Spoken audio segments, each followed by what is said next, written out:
रूस के सीरिया में अहम सैन्य अड्डे। सीरिया में रूस के दो प्रमुख सैन्य अड्डे हैं जो उसकी मिडिल ईस्ट और अफ्रीकी रणनीति में महत्वपूर्ण भूमिका निभाते हैं। खमेमिम एयरबेस यह लताकिया बंदरगाह के पास स्थित है और रूस की वायुसेना के लिए अहम केंद्र है। 2. टार्टस नौसैनिक अड्डा। भूमध्य सागर के सागर तट पर स्थित ये अड्डा रूस के नौसैनिक अभ्यास, युद्ध पोतों की तैनाती और परमाणु पनडुब्बियों के संचालन के लिए मुख्य केंद्र है। इन अड्डों के जरिए रूस अफ्रीका के उप सहारा इलाकों और मिडिल ईस्ट में सैन्य सप्लाई करता है। इन्हें मॉस्को की रीढ़ कहा जाता है।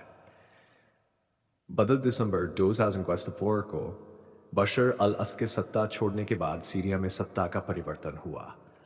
अबू मोहम्मद अल जुलानी के नेतृत्व में हयात तहरीर अल शाम या तहरीर अल शाम ने अंतरिम सरकार बनाई। असद के भागने के बाद सीरिया में रूस की स्थिति कमजोर हो गई। इस राजनीतिक बदलाव के पीछे अमेरिका और इजराइल का हाथ बताया जा रहा है।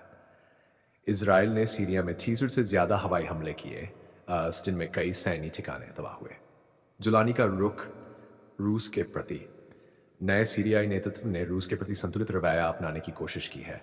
अल जुलानी ने अल अरबिया को दिए इंटरव्यू में कहा, हम नहीं चाहते कि रूस सीरिया से ऐसे निकले जिससे दोनों देशों के संबंध खराब हों। रूस दुनिया का दूसरा सबसे ताकतवर देश है और सीरिया के लिए रणनीतिक रूप से महत्वपूर्ण है।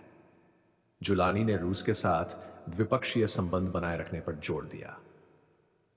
रूस की प्रतिक्रिया। रूस के विदेश मंत्री सरगेई लावरोव ने स्पष्ट किया कि नई सीरियाई सरकार ने अभी तक रूस के सैन्य समझौतों पर पुनर्विचार के संकेत नहीं दिए हैं। हालांकि उन्होंने स्वीकार किया कि सीरिया में बदले हालात के कारण रूस को अपनी सैन्य उपस्थिति में कुछ बदलाव करने होंगे। लावरोव ने कहा, यह सिर्फ सैन्य अड्डों को बचाने का मामला नहीं है, बल्कि स्थानीय नेतृत्व के साथ बातचीत और नई परिस्थितियों के हिसाब से समायोजन करने का है। रूस के लिए खतरे और रणनीतिक नुकसान। सीरिया से रूस की वापसी का असर न केवल उसके मिडिल ईस्ट ऑपरेशंस पर पड़ेगा, बल्कि उसकी अफ्रीकी रणनीति भी कमजोर हो सकती है। भूमध्य सागर की पकड़। टार्टस अड्डा रूस को भूमध्य सागर तक सीधी पहुंच देता है। इसे खोने से रूस की नौसैनिक शक्ति पर बड़ा असर होगा। मिडिल ईस्ट में दबदबा। सीरिया में मौजूदगी कम होने से रूस की मिडिल ईस्ट की ताकत भी सीमित हो जाएगी। एचटीएस की कार्रवाई और असद समर्थकों पर दबाव। बशर अल असद के भागने के बाद एचटीएस ने उनके समर्थकों पर कड़ा शिकंजा कस दिया है। ब्रिटेन के वॉर मॉनिटर के अनुसार अब तक 300 से ज्यादा असद समर्थकों को गिरफ्तार किया गया है। ये गिरफ्तारियां दमिश्क, होम्स, लताकिया और डेर अल जोर जैसे इलाकों में हुई हैं।